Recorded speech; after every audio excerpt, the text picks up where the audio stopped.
બોલો આપણે પોતાની જવાબદારી સમજી અને શાંતિ જાળવીએ, નહીતર પછી પ્રોગ્રામ અહીંયા સ્થગિત કરી દઈએ.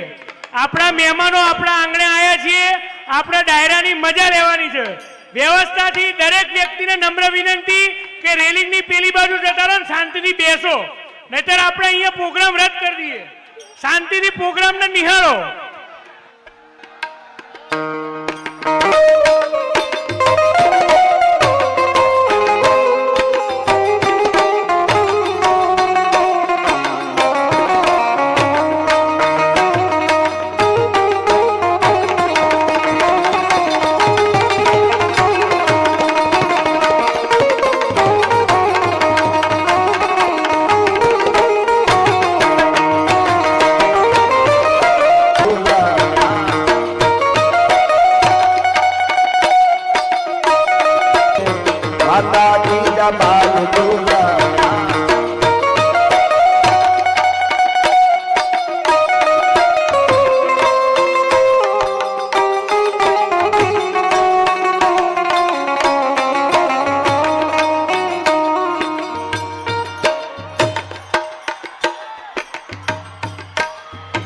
જય જય.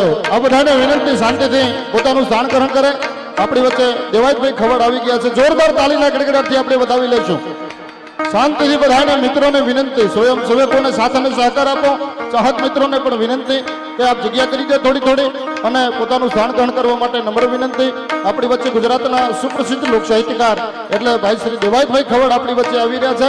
તાળીના ગડગડાટથી વધાવી લેવા વિનંતી. ગયો ગયો ગયો. આવો દેવત મામા વધારો, તાળીઓથી વધાવો, તાળીઓથી જોરદાર તાળી. જય હો.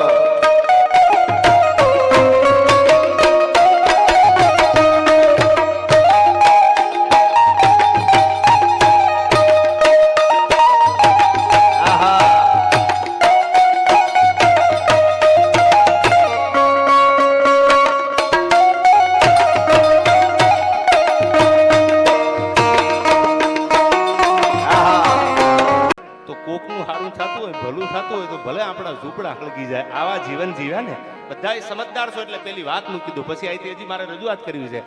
વિક્રમભાઈ રામે લક્ષ્મણને કીધું. આપણું જ આ બધા યુવાનો માટે આ ખાસ વાત કરું કે લક્ષ્મણ ભાઈ જેના જીવનમાં વિવેક ન હોય ને, જેના જીવનમાં ડિસિપ્લિન ન હોય, આદર્શ ન હોય, એનું જીવન ધૂળ છે, મૃત્યુ સમાન છે. એ આદર્શ વગરનું જીવન તો પૂરું થઈ જાય. એટલે લક્ષ્મણે રામને કીધું કે મોટા ભાઈ વાત તમારી બહુ સાચી છે કે જીવનમાં આદર્શ ન હોય, વિવેક ન હોય, પૈસા હોય પણ વિવેક ક્યાં લેવા જાઓ? એ તો અંદરથી આવે, સંસ્કારમાં આવે. એ ભાઈ વાત સાચી છે તમારી. વિવેક ન હોય, આદર્શ ન હોય તો જીવન વ્યર્થ બની જાય. આ અવાજ ઓછો કરો વડીલ, તો જીવન વ્યર્થ બની જાય. એ વાત સાચી છે. પણ સાંભળી લો મોટા ભાઈ, લક્ષ્મણ રામને કહે છે, હામો પ્રશ્ન કરે છે કે આદર્શને અને વિવેકને રાખવામાં આખું જીવન પૂરું થઈ જાય, એનું શું કરવાનું?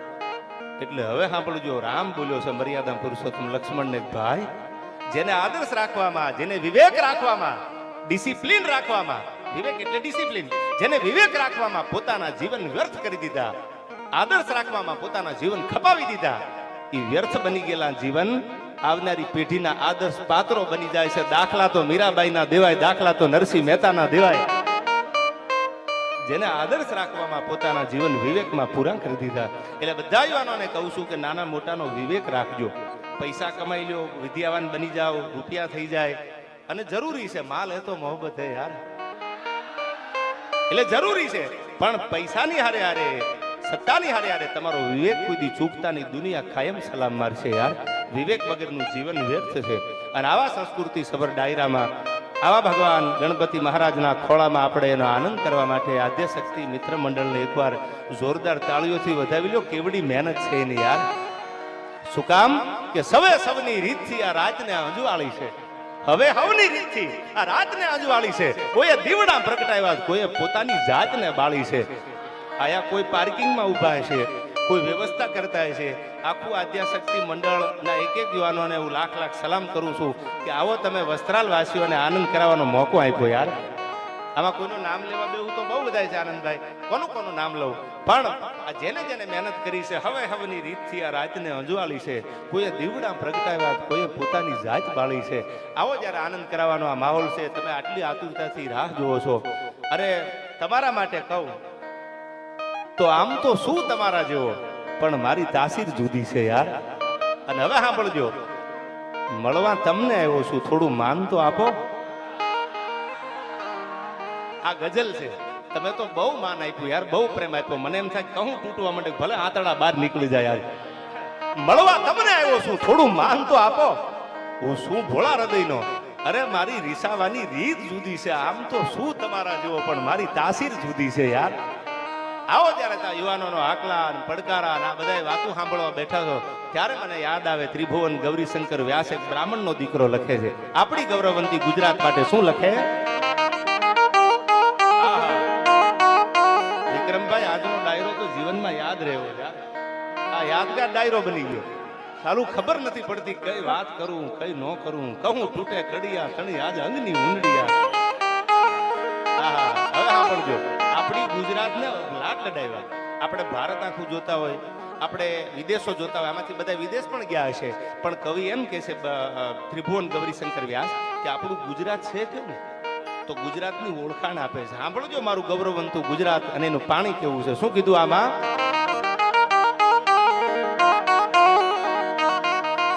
તમ ભગત નરસિંહ જ્યાં નાચિયો નેહમાં. એક વાર નહીં, બે વાર નહીં, ભગવાન દ્વારકાધીશ વયા ગયા ને પછી 52 વખત તો નરસિંહ મહેતાના એકના પરચા પૂરવા દ્વારકા વાળો આવ્યો. આવો નરસિંહ મહેતા હતો. અને ઘૂંટડે ઘૂંટડે જેને મીરાના ઝેર પીધા. અરે પ્રભુને પામવા માટે પીધા છે ઝેર કોણે? રાધા રૂક્ષ્મણી ઉપજા નહીં. આ તો મીરાની પ્રીત જુદી છે. આમ તો શું તમારા જેવો, પણ મારી તાસીર જુદી છે યાર. ઘૂંટડે ઘૂંટડે મીરાના ઝેર પીવાય દ્વારકા વાળો આવ્યો. આ આપણું અને ઈ દ્વારકા વાળો ઈ ભગવાન કનૈયો. હવે સાંભળજો, આઈ ભગત નરસિંહ જ્યાં નાચિયો નેહમાં, અનેક સંપદા પામ્યો જ્યાં સુદામો. ભાઈબંધ સુદામા જેવા મળે તો બનાવજો, બાબુ ખદડાથી સેટા રહેજો યાર. આઈ ભગત નરસિંહ જ્યાં નાચિયો નેહમાં, અનેક સંપદા પામ્યો જ્યાં સુદામો. મિત્રતામાં કોઈથી ગરીબાઈ ના કે રૂપિયા વાળા ના લેવલ નો મપાય. અને લેવલ માપવા વાળા ભાઈબંધ થી છેટા હાલજો. તમારા હગા ગરીબ હોય અને તમે રૂપિયા વાળા હોય, બહુ રૂપિયા વાળા હોય, તમારી આગળ range rover, Audi, Mercedes, BMW, Royals Roy બધું હોય, પણ તમારા હગા વાળા હોય, તમારા ભાઈબંધ ગરીબ હોય અને એની ઝૂંપડી એના ઘરે જતા હરમ આવે તો સમજો ધૂળ છે તમારા જીવતરમાં ને તમારા પૈસામાં યાર. ભાઈબંધ તો ગરીબે હોય. સુદામો ગરીબ હતો અને દ્વારકા વાળો તો હોનાની નગરીનો રાજા હતો. પણ આમ જ્યાં સુદામાને જોયો ત્યાં તો કૃષ્ણની આંખમાંથી આહુડાની ધારું મંડી થવા. સુદામાનો ખંભો છે ને એ ભીનો થઈ ગયો.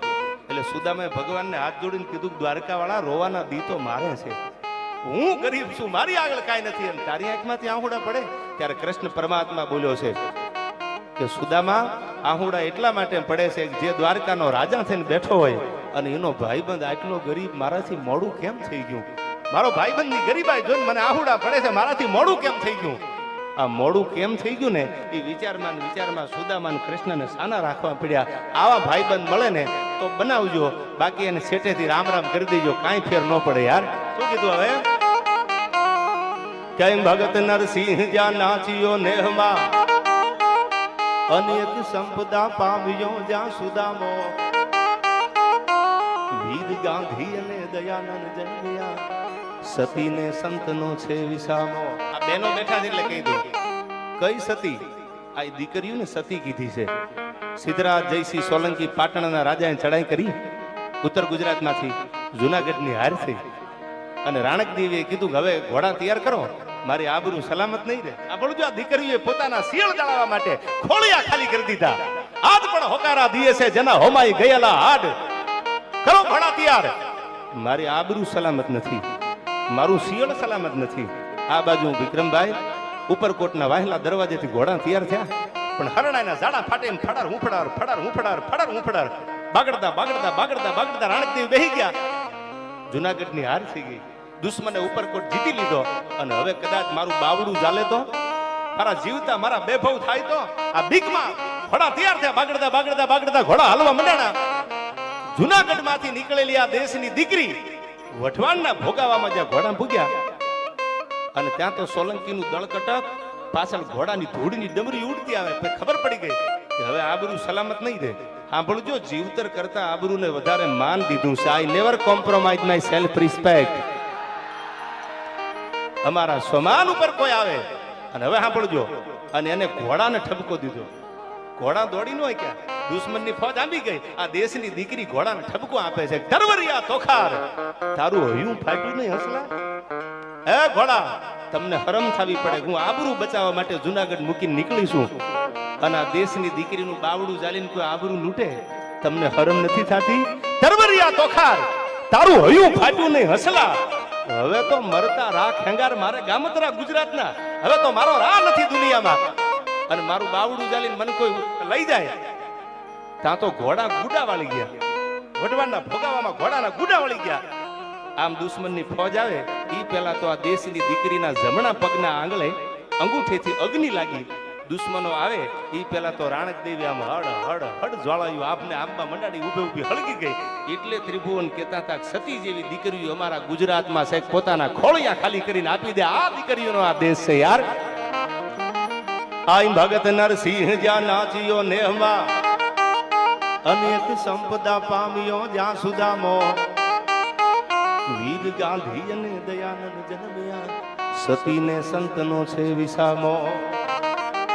અન ગામ ગામે, એક ગામમાં નહીં ગામ ગામે ઉભા ઈ થાંભલા, બધા વાટ જોઈ યુદ્ધની ગામ જામે.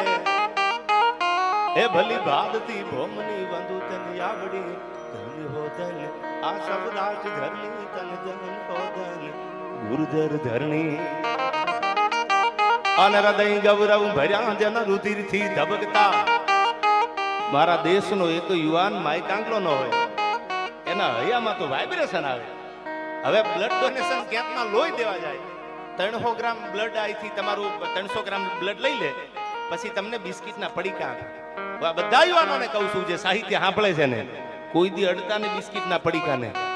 હવે બિસ્કિટ ખાઈ થોડા ધીંગાણા કરીએ કે યાર આ ખવાય નો ખવાય નથી, મારો વિરોધ નથી, હું ખાઉં છું, પણ તમારા અંદરથી 300 ગ્રામ બ્લડ લઈ લે અને જે યુવાન આ ભારતનો ગુજરાતનો યુવાન ઊભો થઈ અને એમ કે મને 2 બિસ્કિટ આપો, લથડી આવે છે, એ હું કરી શકે દેશ માટે યાર? આયા તો હાડમાંથી લોહીની ધારું થતી હોય અને આતરડાની માળા બનાવીને ઊભા રહી જાય બોર્ડર માથે. આજ પણ યુવાનોને આપણે સલામ કરી છે, BSF બોર્ડર સિક્યુરિટી ફોર્સને આપણે તો આનંદ કરીએ છીએ. ભરી બંદૂકે અટાણ ઊભા છે બોર્ડર ઉપર. આપણી આર્મી, ઇન્ડિયન આર્મી આખી બોર્ડરના હિમાળા હાચવી અને ભરી બંદૂકે ઊભા છે. આપણે જલસા કરી છે, ઝુમર ને જો કેવા માહોલમાં છે, એ તો જાગતા હશે. આજ યુવાનોને હું એટલા માટે સલામ કરું છું કે તમે બોર્ડર હાચવીને બેઠા છો એટલે અમે ધુબાકા કરીએ છીએ યાર. આ મજા છે આ દેશની.